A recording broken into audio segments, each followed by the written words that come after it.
નમસ્કાર, આપ જોઈ રહ્યા છો નેશન પ્લસ ન્યૂઝ. હું છું આપની સાથે હેતલ ભગત. વડોદરા શહેરના સૌથી જૂની ગળી વિસ્તારના શ્રીજીની મૂર્તિનું વિસર્જન ગણેશોત્સવના 7મા દિવસે કરવાની પરંપરા છે. આ વિસર્જન યાત્રા સંવેદનશીલ વિસ્તારમાંથી નીકળતી હોવાથી ખૂબ મોટી સંખ્યામાં પોલીસ બંદોબસ્ત ગોઠવી દેવામાં આવશે. આ ગણેશ વિસર્જનની યાત્રાને લઈને 3000થી વધુ પોલીસ જવાનો ખડે પગે હાજર રહેશે. અત્રે ઉલ્લેખનીય છે કે વડોદરા શહેરમાં 1700થી વધુ ગણેશ મંડળોએ ભગવાન શ્રી ગણેશજીની મૂર્તિઓની સ્થાપના કરી છે. આ વખતે ગણેશ વિસર્જન અને ઈદની ઉજવણી એક સાથે આવતી હોવાથી શહેરમાં શાંતિ અને કાયદો અને વ્યવસ્થાની પરિસ્થિતિ જળવાઈ રહે તે માટે પોલીસ વિભાગ દ્વારા પણ વિશેષ તૈયારીઓ કરવામાં આવી છે. અત્રે ઉલ્લેખનીય છે કે તારીખ 5મી સપ્ટેમ્બરના રોજ ઈદની ઉજવણી થનાર છે, જેમાં મોટી સંખ્યામાં મુસ્લિમ સમુદાયના લોકો પણ ભાગ લેશે.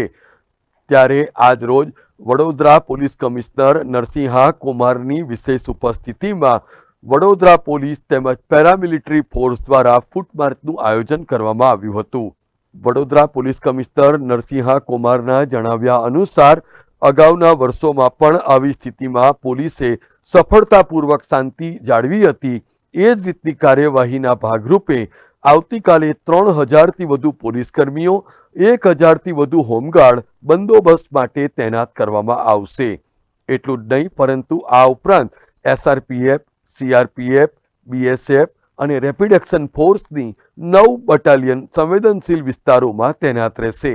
આ બંદોબસ્ત માટે 4 SP, 23 DYSP, 109 PI અને 210 જેટલા PSIને બહારથી બોલાવવામાં આવ્યા છે. શહેરમાં એન્ટી સોશિયલ તત્વોને પહેલેથી જ ઓળખી લેવામાં આવ્યા છે અને તેમની ઉપર નજર રાખવા માટે વિશેષ ટીમોને પણ કાર્યરત કરી દેવામાં આવી હોવાનું જણાવ્યું હતું. વડોદરા પોલીસ કમિશનરે જનતાને અપીલ કરતા જણાવ્યું હતું કે તેઓ પણ શાંતિપૂર્વક આ ઉત્સવોની ઉજવણી કરે અને કોઈ પણ પ્રકારની અફવાથી ન દોરાય અને પોલીસ દ્વારા અપાતી માહિતીનું જ સચોટપણે પાલન કરે.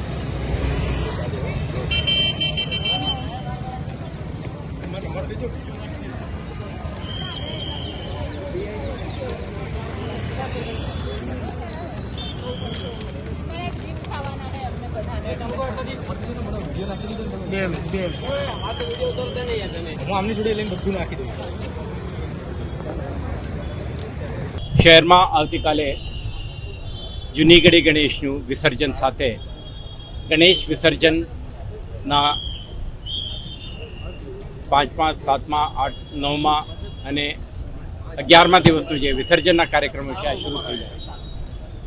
તો આવતીકાલે યોજનાર આ કાર્યક્રમના અનુસંધાને આજે જો વડોદરા શહેર પોલીસના બહારથી આવેલા સૌથી વધારે DCP, ACP, inspector, sub inspector અને અન્ય પોલીસ કર્મચારીઓ અને CAPF, SRPFના કંપનીઓ એમને પણ આ બંદોબસ્તમાં જોડના છે.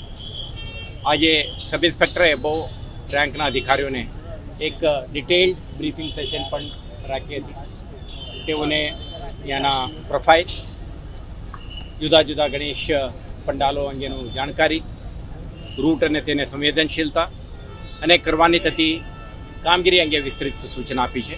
અને અત્યારે આપણે આ બંદોબસ્તના ભાગરૂપે તૈનાત થનાર અધિકારીઓ, કર્મચારીઓ અને special action force, rapid action force, CRPF, BSF વગેરેના કંપનીઓના અને એમના અધિકારીઓ, કર્મચારીઓ સાથે આપણા ઓલ્ડ સિટી વિસ્તારમાં ડોમિનેશન એક્સરસાઇઝ કરીને આપણા વિઝિબિલિટી, પ્રેઝન્સ અને કમ્યુનિટીને એક અશ્યોરન્સ આપવાની આપણે એક્સરસાઇઝ કરી રહ્યા છીએ.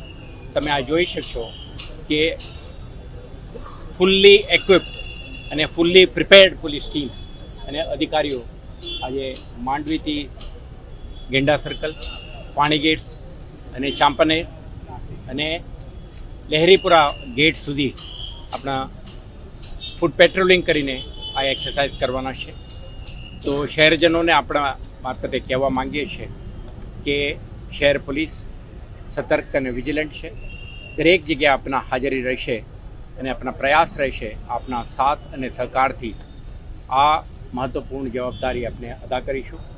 આવતીકાલના જે શ્રીજી ગણેશ વિસર્જનની જે મહત્ત્વનું